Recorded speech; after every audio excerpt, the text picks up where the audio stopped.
오늘 조선일보 사설은 가짜뉴스로 사익까지 챙길 수 있는 한국 의원의 특권입니다.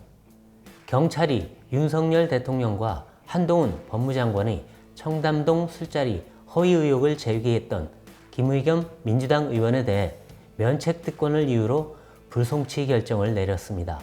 가짜뉴스를 퍼뜨려 다른 사람의 명예를 심각하게 훼손해놓고 국회의원 특권을 앞세워 처벌을 면한 것입니다.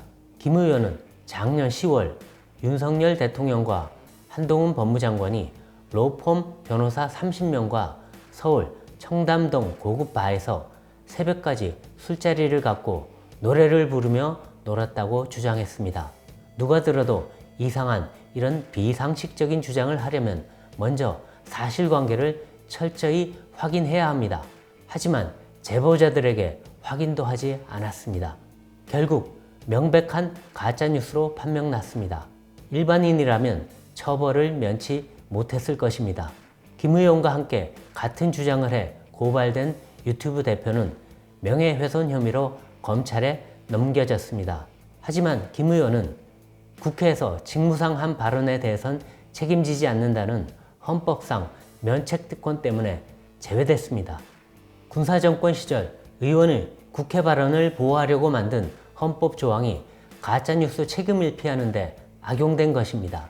김 의원은 제대로 사과도 하지 않았습니다. 오히려 강성 지지층에게 후원금을 받아 1억 5천만 원 한도를 채웠습니다.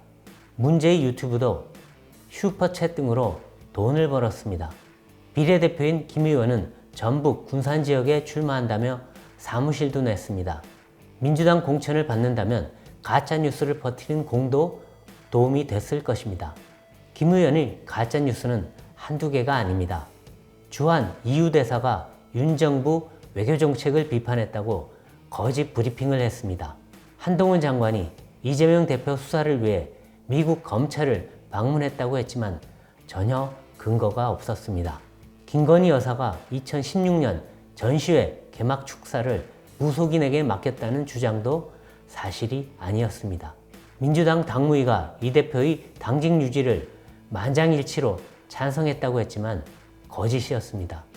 이 대표 영장 전담 판사가 한 장관과 서울대 법대 동기라는 거짓 주장도 했습니다.